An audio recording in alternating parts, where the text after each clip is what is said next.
Good afternoon and welcome back to another episode of The Longing, where today we are going to be continuing to read Moby Dick.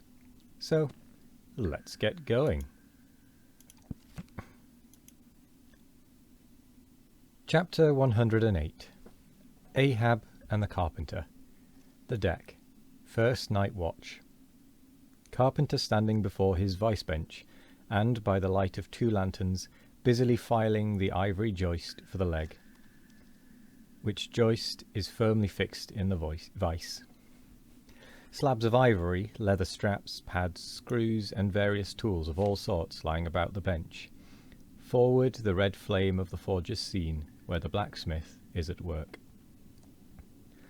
Drat the file and drat the bone, that is hard which should be soft, and that is soft which should be hard. So we go who file old jaws and shin bones. Let's try another. Aye, now, this works better. Sneezes. Hulloa, this bone dust is sneezes. Why, it's sneezes? Yes, it's sneezes. Bless my soul, it won't let me speak. This is what an old fellow gets now for working in dead lumber. Saw a live tree and you don't get this dust. Amputate a live bone, and you don't get it sneezes. Come, you old smut, there, bear a hand, and let's have that ferrule and buckle screw. I'll be ready for them presently. Lucky now, sneezes, there's no knee joint to make. That might puzzle a little, but a mere shin bone, why, it's easy as making hop poles. Only I should like to put a good finish on. Time. If I but only had the time, I could turn him out as neat as a leg now as ever. Sneezes. Scraped to a lady in a parlour.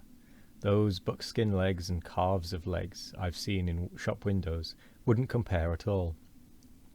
They soak water, they do, and of course get rheumatic, and have to be doctored. Sneezes. With washes and lotions, just like live legs. There. Before I saw it off, now, I must call his old mogulship, and see whether the length will be all right. Too short, if anything, I guess. Ha! That's the heel. We are in luck. Here he comes. Or it's somebody else, that's certain. Ahab, advancing. During the ensuing scene, the carpenter continues sneezing at times. Well, man-maker. Just in time, sir. If the captain pleases, I will now mark the length. Let me measure, sir. Measured for a leg? Good. Well, it's not the first time. About it. There, keep thy finger on it. This is a cogent vice thou hast here, carpenter. Let me feel its grip once. So, it does pinch some. Oh, sir, it will break bones. Beware. No fear, I like a good grip. I like to feel something in this slippery world that can hold man. What's Prometheus about there? The blacksmith, I mean. What's he about? He must be forging the buckle screw, sir, now. Right, it's a partnership. He supplies the muscle part. He makes a fierce red flame there. Aye, sir. He must have the white heat for this kind of fine work.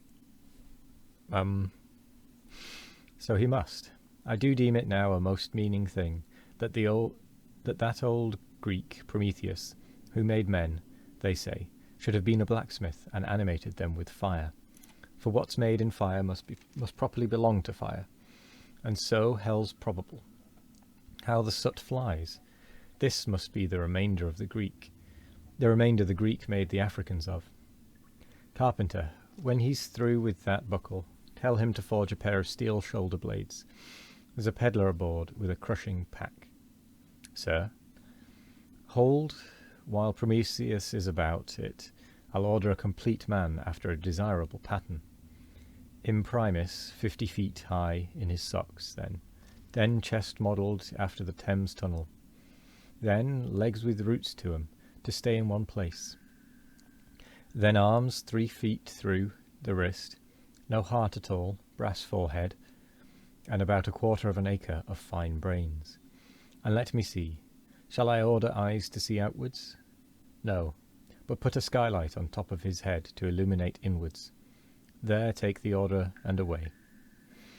Now, what's he speaking about, and who's he speaking to? I should like to know. Shall I keep standing here? Aside. 'Tis but indifferent architecture to make a blind dome. Here's one. No, no, no. I must have a lantern. Ho ho, that's it, hey? Here are two, sir. One will serve my turn. What art thou thrusting that thief-catcher into my face for, man? Thrusted light is worse than presented pistols. I thought, sir, that you spoke to Carpenter. Carpenter? Why, that's... But no, a very tidy, and I may say an extremely gentlemanlike sort of business thou art in here, Carpenter. Or wouldst thou rather work in clay? Sir? Clay? Clay, sir? That's mud. We leave clay to ditches, sir. The fellow's impious. What art thou sneezing about? Bone is rather dusty, sir. Take the hint, then, and when thou art dead, never bury thyself under living people's noses. Sir? Oh, ah, I guess so. Yes, dear. Look ye, Carpenter, I dare say thou call'st thyself a right good workmanlike workman, eh? Well then, will it speak thoroughly well for thy work, if, when I come to mount this leg thou makest, I shall nevertheless feel another leg in the same identical place with it? That is, Carpenter, my old lost leg, the flesh and blood one, I mean. Canst thou not drive that old Adam away? Truly, sir, I begin to understand somewhat now. Yes, I have heard something curious on that score, sir. How that a dismasted man never entirely loses the feeling of his old spar, but it will be still pricking him at times. May I humbly ask if it be really so, sir? It is, man. Look, put thy live leg here, in the place where mine once was. So now here is only one distinct leg to the eye, yet two to the soul. Where thou feelest tingling life, there, exactly there to a hair, do I. Is't a riddle? I should humbly call it a poser, sir. Hist, then. How dost thou know that some entire living thinking thing may not be invisibly and uninterpretatingly standing precisely where thou now standest?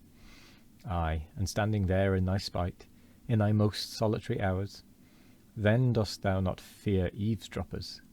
Hold, don't speak, and if I still feel the smart of my crushed leg, though it be now so long dissolved, then why mayst not thou, Carpenter, feel the fiery pains of hell for ever, and without a body?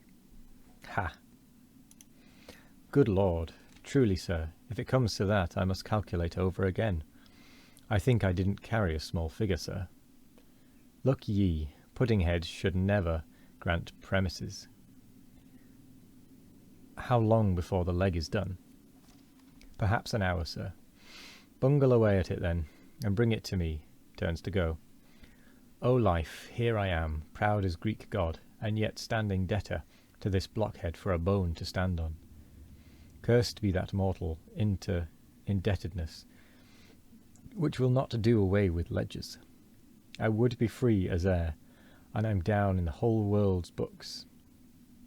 I am so rich, I could have given bid for bid with the wealthiest praetorians at the auction of the Roman Empire, which was the world's, and yet I owe for the flesh in the tongue I brag with. By heavens, I'll get a crucible, and into it and dissolve myself down to one small, compendious vertebra. So, Carpenter, resuming his work. Well, well, well, Stubb knows him best of all, and Stubb always says he's queer. Says nothing but that one sufficient little word queer. He's queer, says Stubb, he's queer. Queer, queer. And keeps dining it into Mr. Starbuck. Dinning it into Mr. Starbuck all the time. Queer, sir, queer. Queer. Very queer. And here's his leg. Yes, now that I think of it, here's his bedfellow. Has a stick of whale's jawbone for a wife. And this is his leg. He'll stand on this. What was that now about one leg standing in 3 places, and all 3 places standing in one hell? How was that? Oh, I don't wonder he looked so scornful at me. I'm sort of strange-thoughted sometimes, they say. but that's only haphazard like.